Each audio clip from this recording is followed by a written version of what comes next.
Boa noite a todos. Que Deus possa abençoar cada um de vocês. Estamos iniciando a terceira aula do nosso curso de Ansiedade e Depressão, da escuridão à luz, um guia de transformação baseado em Santo Tomás de Aquino. Uma abordagem da psicologia tomista. Estamos na terceira aula. A aula 1 e 2, nós fizemos uma breve abordagem do que seria a psicologia. Logo depois falamos um pouco das ramificações da psicologia, assim como demos uma ênfase do que seria essa nova abordagem, que é a psicologia tomista.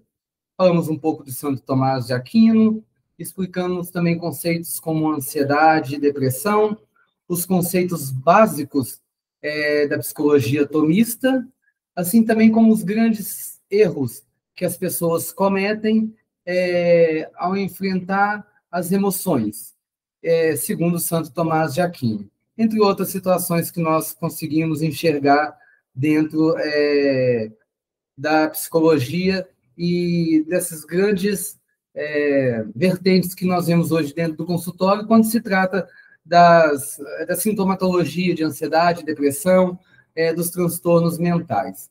Agora, na terceira aula, nós vamos estar pegando um pouco mais a fundo do que a psicologia tomista fala sobre ansiedade e depressão e quais que são as ferramentas usadas na psicologia tomista com base na filosofia. Nós trazemos a filosofia para a vertente da psicologia, porque foi isso que Santo Tomás de Aquino fez. Não na psicologia, mas ele fez isso na filosofia. Ele traz temas da filosofia para abordar grandes temas da época. E hoje, na filosofia, na psicologia, me desculpa, quando se fala da psicologia tomista, com base, né, nas grandes teorias de Santo Tomás de Aquino, nós pegamos a herança dessa filosofia para abordar os transtornos mentais, os grandes temas epidêmicos que nós temos hoje dentro da saúde mental. Bom, vamos ser bem diretos, para que não haja dúvidas, e vamos tentar ser bem simplórios, mas com muita riqueza de conteúdo no tema dessa aula, tá bom? Vamos lá. Primeiro, nós temos aqui, que é importante que nós tenhamos em mente, os conceitos principais da psicologia tomista dentro da nossa aula.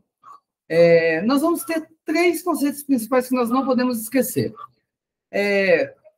para nós entendermos como que a psicologia tomista vai trabalhar os transtornos de ansiedade e depressão. Não só os transtornos de ansiedade e depressão, mas como que o psicólogo tomista que trabalha nessa abordagem, ele vai trabalhar todos os outros transtornos e todas as demandas que chegam até ele. Primeiro, é a integração de corpo e mente. Na última aula, nós vimos que Santo Tomás de Aquino, ele faz uma divisão, uma separação, uma segregação do que é o ser humano.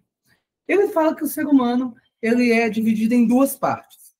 Existe o ser humano separado em corpo e alma, que aqui nós vamos chamar de mente. E ele vem falar de uma sobriedade, de um equilíbrio. Ele fala que o ser humano ele somente está em equilíbrio quando o corpo e a mente estão conectados, quando o corpo e a mente falam a mesma língua. Quando há uma desconexão do corpo e a mente, quando há um rompimento do corpo e a alma, ou um está num nível diferente do outro, vai haver um desequilíbrio. E se houver um desequilíbrio, essa pessoa ela vai entrar num transtorno. Ela vai entrar, literalmente, numa fase de desequilíbrio. Então, para que o ser humano esteja em equilíbrio, e equilíbrio nós vamos ter como sinônimo também de bem-estar, de felicidade, o corpo e a alma, o corpo e a mente precisam estar conectados. Eles precisam falar a mesma língua. E aí, talvez nós vamos ver daqui a pouco, mas talvez você me pergunte, Paulo, como que então nós vamos conectar o corpo e a mente? E se caso um ou outro esteja desconectado, como que o ser humano vai buscar essa conexão? É o que nós vamos ver no próximo slide, quando nós vamos ver que São Tomás de Aquino ele usa as virtudes. As virtudes são necessárias para conectar corpo e mente. E aí, mais para frente, nós vamos entender o que realmente são essas virtudes. O segundo conceito principal que é importante para que nós tenhamos sempre em mente é o ciclo das desconexões e virtudes, que é o que eu já falei aqui um pouco agora. Houve desconexão, o que eu uso para conectar? Virtude. Um cano desconectou, eu uso cola de cano para colar o cano. Essa cola que vai conectar mente e corpo são as virtudes. E para que a gente chegue a essa conexão, essa cola que vai pegar as virtudes, que alguns já possuem, outros vão desenvolver essas virtudes com a prática, para que isso aconteça, para que eu desenvolva essas virtudes, caso eu não tenha, na psicologia tomística nós vamos ter ferramentas, nós vamos ter práticas, nós vamos ter exercícios que nos ajudam a praticar essas virtudes para que elas virem hábito, ou seja, para que elas sejam naturais em mim a partir do momento que eu adquiri através dessas práticas. Uma, por exemplo, é o mindfulness tomista e o processo de autorregulação que eu vou praticando no meu dia a dia com o passar do tempo.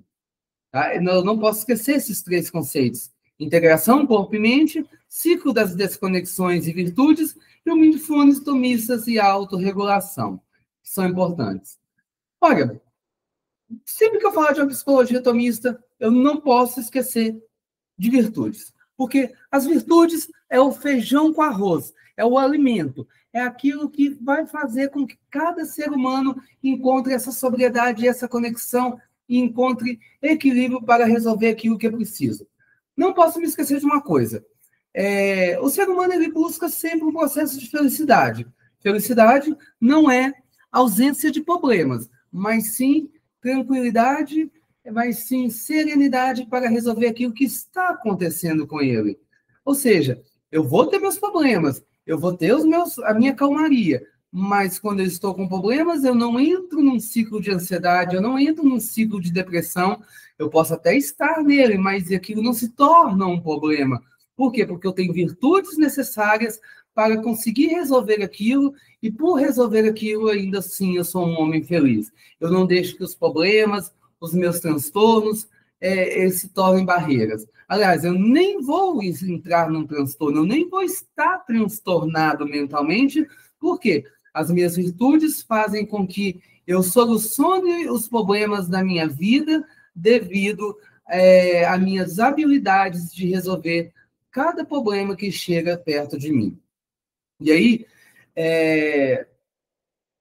Santo Tomás de Aquino ele traz o conceito de virtudes. Tá? Virtudes são habilidades, virtudes são conceitos que nós trazemos e que nós adquirimos durante a vida devido às situações que nós passamos, e são conceitos que nós devemos trazer para cada um de nós, para que nós possamos praticar no nosso dia a dia, para sermos pessoas melhores, para que não possamos desenvolver transtornos que nos desviem do nosso foco, dos nossos objetivos. Santo Tomás de Aquino ele vai trabalhar particularmente as virtudes cardeais. E essas virtudes cardeais são 4, basicamente. A primeira virtude é a prudência, a segunda virtude é a justiça, a terceira virtude já se fala da fortaleza, e a quarta virtude nós vamos ver a temperança. São 4 virtudes que nós não vamos poder perder. São 4 virtudes que nós não vamos poder tirar, né, de letra. Por quê? São virtudes que são necessárias o tempo todo para que nós possamos praticar, e não só praticar, mas estar juntos o tempo todo. Prudência, justiça, fortaleza e a temperança. Não se esqueçam dessas virtudes, tudo bem? Sabendo quais são essas virtudes, nós entramos também agora no conceito de cada uma delas. Paulo, o que são virtudes cardeais? O que são virtudes cardeais? E dentro desses nomes que você falou, prudência, temperança, fortaleza, justiça, o que é prudência? O que é temperança? O que é fortaleza? O que é justiça? Vamos entender um pouco de cada uma delas. As virtudes cardeais, elas são aquelas virtudes essenciais na qual todas as outras decorrem, tá? Ou seja, virtudes não são só essas, mas o ser humano é cheio de virtude. É tudo aquilo que ele adquire, é tudo aquilo que ele desenvolve que faz com que ele seja um ser humano melhor. Virtude é uma qualidade, virtude é uma característica, virtude é um adjetivo daquele ser humano para que ele se destaque, para que ele se destaque como um bom pai, para que ele se destaque como um bom filho, para que ele se destaque como uma boa mãe, para que ele se destaque como um bom profissional. Virtude é uma qualidade para que ele seja um ser humano melhor. Porém, todas as virtudes, elas saem das virtudes cardeais. Um ser humano que é prudente, um ser humano que tem temperança, um ser humano que tem fortaleza e justiça, ele emana várias virtudes a partir dessas. As virtudes cardeais é como se fossem a raiz de uma árvore, e dessa raiz sai um tronco, e desse tronco saem várias galhas, e essas galhas são as várias qualidades que esse ser humano tem a partir do momento que ele desenvolve essas virtudes cardeais. As virtudes cardeais são 4. Vamos falar um pouco da prudência. Prudência, o próprio nome fala. O que é um ser humano prudente? O ser humano prudente é um ser humano cauteloso. Talvez prudência e cautela sejam sinônimos. A prudência, ela permite o entendimento. Ela permite reflexionar sobre os meios conducentes e ao fim racional. A prudência é aquele ser humano, é aquela virtude que o ser humano desenvolve de não tomar atitudes precipitadas. Um ser humano prudente é aquele ser humano que pensa antes de fazer. O ser humano prudente é aquele que toma atitudes cautelosas para que o fim daquilo que ele esteja fazendo seja um fim racional e não irracional.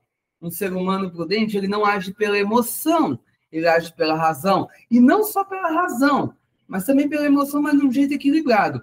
Nem céu, nem inferno, nem 8, nem 80, mas é aquele ser humano que age querendo que o fim da sua ação seja benéfico, não um fim sem consequências, né? Porque, às vezes, nós agimos por impulso, não se importando com as consequências do que vai acontecer. Então, a prudência é aquela virtude que faz com que o ser humano tome atitudes para que o fim dessa atitude seja um fim benéfico. Não é uma virtude que faz com que o ser humano não haja por impulso, mas ele haja racionalmente, fazendo com que ele pense num fim benéfico. Ou seja, não é uma virtude que faça com que ele haja por impulso, mas sim pensando nos prós e no contra. A atitude pode ser até ter um fim desastroso, porque talvez ali no caminho aconteceu a intercorrência, mas antes disso ele foi prudente. Lembrando que excesso de prudência já não é uma virtude. Excesso de prudência vira medo, e medo não é virtude, é excesso, tá bom? Temos a virtude da temperança. O próprio nome fala, temperança vem de tempero. Tempero é aquilo que dá sabor, é aquilo que dá gosto. Tempero demais salga, falta de tempero, não dá para comer. Comida de hospital, dá saudade daquela comida de casa, né? Beba com moderação. Sobriedade. Temperança é aquilo que faz com que as minhas atitudes, aquilo que eu faça, tenha moderação. Eu vou fazer de tal forma que não seja exagerado, que não me prejudique nem prejudique o outro. A moderação é a temperança no comer, é a sobriedade no beber, é a castidade, é a negação ao domínio de si mesmo. A temperança é aquilo que vai fazer com que eu não haja devastadamente, é aquilo que faz com que eu não haja de qualquer maneira, mas é aquilo que vai me dar limite. Temperança é aquela virtude que me faz com que eu tenha limite sobre as coisas. engraçado, né? É interessante que vocês já podem perceber que muitos de nós, às vezes, não somos prudentes nas nossas atitudes, não temos temperança, e, como eu disse, virtudes são situações que nós adquirimos na nossa vida, e isso exige prática. Também temos o dom da fortaleza, dom, virtude, né? E essa fortaleza é o quê? É uma disposição para, em atenção aos bens mais elevados, suportar os males e não retroceder nem mesmo ante a morte. A fortaleza é aquilo que vai nos dar força para superar os obstáculos, para nós não desistirmos, para nós irmos em frente e, diante de tudo aquilo que está acontecendo conosco, nós não pararmos e entendermos que nós temos um fim melhor e, assim, nós não pararmos diante daquilo que está nos retrocedendo ou pode nos retroceder. Temos também a virtude da justiça, que consiste no quê?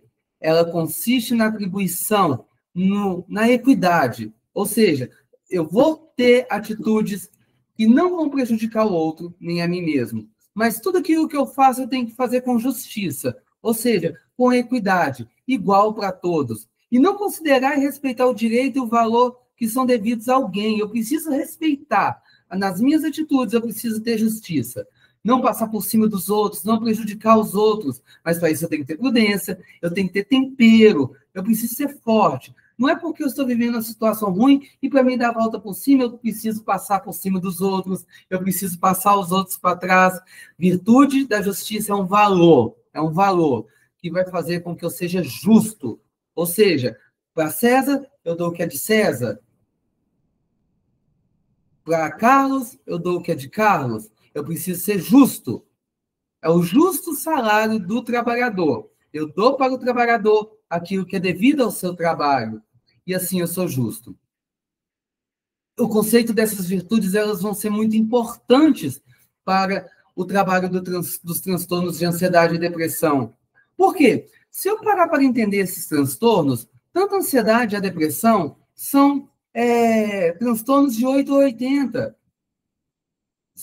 A pessoa que desenvolve uma ansiedade, um transtorno de ansiedade generalizada ou depressão, eles não são prudentes.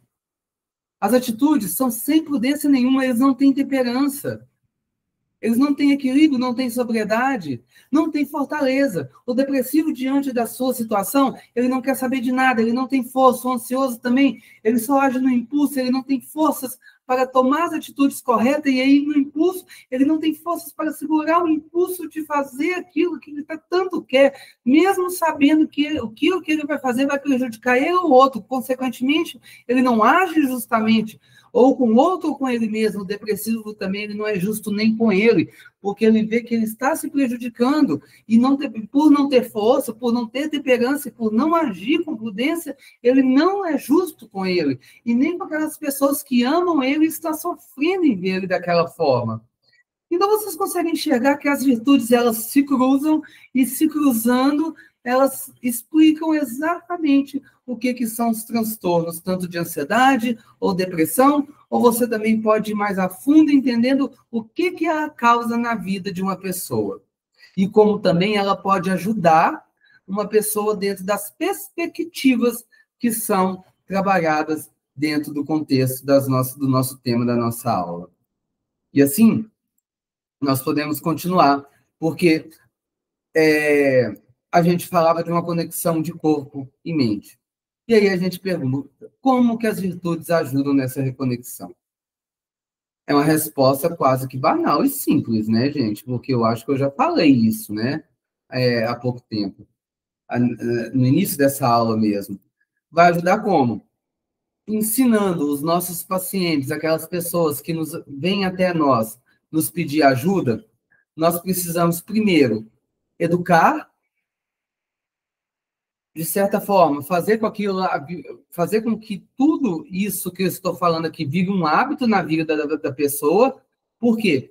Quando aquilo vira um hábito, entra na alma, a alma entra no corpo, e aquilo vira um hábito, e, consequentemente, aquela pessoa ela consegue ser mais prudente, ela consegue ser mais justa, ela consegue ter mais temperança, e automaticamente corpo e alma estarão reconectados novamente, não tendo mais transtornos, não tendo mais dificuldade de resolver seus problemas, essa pessoa, assim, ela se torna uma pessoa feliz, ela se torna uma pessoa sóbria. E assim é o batido da psicologia tomista. E aí a gente pergunta, como combinar a filosofia com as práticas contemporâneas para manter o equilíbrio? Combinar a filosofia, porque a psicologia tomista ela tem bases na filosofia, né? Então, talvez a gente responda essa pergunta da seguinte forma, né? Existe um roteiro prático para a implementação, e a gente segue esse roteiro para praticar com os nossos pacientes, com aquelas pessoas que nós ajudamos, até conosco mesmo. A gente implanta a filosofia tomista na contemporaneidade da seguinte forma: trabalhamos em 3 fases. A primeira fase é trabalhar os fundamentos. Em 2 semanas, nós temos 2 semanas para trabalhar os fundamentos da psicologia tomista. Quais são esses fundamentos? Tudo aquilo que nós trabalhamos na primeira e segunda aula, tudo isso que nós estamos trabalhando aqui agora. Depois, nós entramos na prática diária do Mindfulness, que é uma prática de conhecimento de si mesmo, do se sentir, é uma prática meditativa que nós vamos ver na próxima aula, como que se pratica o Mindfulness, ou Mindfulness, a pronúncia fica de acordo com aquilo que você achar melhor, lógico que dentro do contexto certo, né? Não é do jeito que você achar melhor, mas errado, né? Aí não. Uma situação interessante também que nós vamos aprender na próxima aula, que é o registro das virtudes do diário, ou seja, você vai registrar as virtudes que você vai reconhecendo dentro de você, que você vai praticando no dia a dia, para você reconhecer que você não é só um problema, mas que você também tem virtudes, e que essas virtudes elas estão virando hábito para você, que é muito interessante você perceber que antigamente você não tinha tal virtude, ou você não praticava ela, mas que a partir de agora ela está virando um hábito. Quando você vai ver, você praticou uma virtude hoje que antes você não estava praticando, mas a partir do momento que você está entrando em análise, em terapia, através da técnica tomista, essa virtude ela virou um hábito, e a partir do momento que ela vira um hábito, ela começa a te ajudar nesse processo. E aí, você também tem como atividade a observação dos padrões emocionais. O que é a observação dos padrões emocionais? Todos nós, em determinado estado, temos um padrão emocional. Padrão de tristeza, padrão de alegria, padrão de melancolia, alegria, estresse, ansiedade. Eu preciso observar quais que são os meus padrões emocionais. Ou seja, qual o sentimento que eu sinto com mais frequência, por quê, qual que é o gatilho que isso faz com que eu desenvolva tal sentimento. Por quê? Porque eu vigiando isso, tendo isso como uma base para mim, eu também vou identificar qual situação que me faz ter esse tipo de padrão emocional. Por que várias vezes durante o dia eu fico triste? Por quê? Porque eu identificando os fatores que me fazem ficar triste, eu preciso começar a analisar qual virtude eu preciso praticar para que aquele tipo de ação me tire desse padrão emocional negativo, para que eu possa ter um padrão emocional positivo. Já na segunda fase de implantação, nós temos, que vai ser desenvolvido durante 1 mês, nós vamos ter a implantação das técnicas de autorregulação, ou seja, nós vamos regular os nossos padrões emocionais, vamos ter uma prática focada das virtudes cardeais, e aí nós vamos ter o início dos exercícios de integração. E na terceira e última fase, que é a manutenção, que é a prática contínua, né? Onde nós vamos ter os ajustes personalizados das práticas, nós vamos ajustar as práticas de acordo com a minha realidade, com o meu contexto, né? Vamos ter o desenvolvimento de novos hábitos. Por quê? Porque eu já pratiquei desde lá de cima a observação dos padrões emocionais. Então, aqui embaixo, eu preciso identificar quais são os novos hábitos que eu preciso ter. E aí eu vou avaliar e regular todo o progresso que eu tenho tido. É assim que se desenvolve e é assim que a filosofia vai integrar os novos padrões contemporâneos que a gente precisa buscar. Dentro disso, eu vou fazer uma avaliação dos meus sinais de evolução. Como que eu faço isso? Né?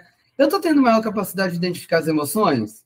Ou ainda tenho dificuldade de identificar as minhas emoções? Eu tenho tido respostas mais equilibradas diante das situações estressantes? Sim ou não, ou mais ou menos? Eu evoluí ou não evoluí? Eu tenho tido uma melhor integração entre os pensamentos e sentimentos? Ou seja, vem um sentimento, O que eu tenho pensado? A partir de um sentimento, eu tenho tido pensamentos positivos ou negativos? Ou quando eu penso uma coisa, o sentimento que vem em mim é um sentimento positivo ou negativo? Eu tenho desenvolvido naturalmente as virtudes? Eu tenho conseguido desenvolver aquilo que é preciso para me ser um ser humano melhor? Porque esses são os sinais de evolução. Se eu não tenho conseguido desenvolver nada disso que eu falei agora, não está valendo de nada. Então, o que eu preciso fazer para mudar, para começar a desenvolver todas essas situações para ter um padrão de evolução beleza? Ou, se estou desenvolvendo, o que eu posso fazer para desenvolver mais ainda e o que eu posso fazer para continuar monitorando esses sinais da minha evolução? Parte de todos esses princípios, né? E aí, é preciso que a gente crie um plano personalizado. Por que criar esse plano personalizado? Porque cada pessoa é uma pessoa. Nós temos que identificar também que cada realidade é uma realidade, não existe um plano comum para todos. Cada pessoa precisa organizar um plano de evolução diferenciado de acordo com a sua realidade. Para isso, eu preciso definir as minhas principais áreas de foco. Eu quero mudar, eu quero ter uma vida diferente, mas eu vou começar da onde? Qual que é o meu foco? Não faz sentido eu trabalhar o meu casamento, sendo que o meu foco que mais me desestabiliza é o trabalho. Eu preciso trabalhar o trabalho para depois trabalhar o casamento, né? A partir disso, quais que são as minhas metas? Mas eu preciso ter metas realistas, não é metas lá do mundo da Disney. Quais são as minhas metas? Eu vou criar um cronograma viável a partir disso. Olha, a partir de tal tempo eu vou procurar um emprego, eu quero adquirir tal bem a partir de tal data, mas é real isso? Por exemplo, não adianta eu colocar um cronograma assim, a partir daqui um mês eu quero ter uma moto, sendo que eu ganho R$ 100 por dia e eu não tenho nada de dinheiro. É uma meta real? Lógico que não é, uma meta do Fantástico Mundo de Bob, né? Só que aqui eu estou falando de metas materiais. E quais são as metas que eu vou criar para mim, para a minha mudança? Por exemplo, eu quero, daqui um mês, ser uma pessoa que a virtude cardial da prudência e da justiça seja um hábito na minha vida. Tudo bem. Será que eu consigo em um mês? O que eu vou fazer para desenvolver tudo isso dentro de mim, né? Eu preciso identificar quais são os meus recursos de apoio, ou seja, para desenvolver tais metas, quais ferramentas eu tenho como apoio para isso?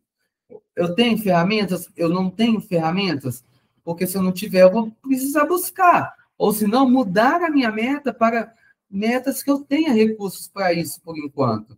E também estabelecer pontos de verificação. Os pontos de verificação são sinais de evolução. E eu posso ter também pontos de verificação para entender o que eu preciso melhorar, o que eu não preciso melhorar, como se fosse um checklist que eu preciso ter na minha vida para avaliar como que está o meu crescimento, o meu desenvolvimento no dia a dia. São Tomás de Aquino falava que a virtude é uma disposição habitual para o bem. É quando eu me disponho a fazer o bem. Então, quando eu me disponho a praticar e fazer que as virtudes façam parte da minha vida, eu estou me dispondo para ser uma pessoa a fazer o bem. Não por uma obrigação, mas é um hábito que eu criei, porque eu quis, porque eu quero fazer o bem. Não só para os outros, mas para mim também. E essa situação ela destaca a ideia de que as virtudes elas são hábitos, ou seja, é aquilo que virou hábito, assim como acordar e escovar os dentes, assim como acordar e tomar café. Ou seja, é um hábito, é uma rotina. Ou seja, sem aquilo faz falta, é diferente. Se eu não acordar e não tomar café, está faltando alguma coisa. Se eu não praticar essa virtude, está faltando alguma coisa. Então, virtudes são hábitos que nos orientam consistentemente em direção ao bem, moldando o nosso caráter e assim também as nossas ações. Gente, então, eu vou ficando por aqui na terceira aula. Espero que vocês tenham entendido. A quarta aula será a última, e aí nós encerramos o curso de ansiedade e depressão à luz da psicologia tomista. Muito obrigado e até a próxima.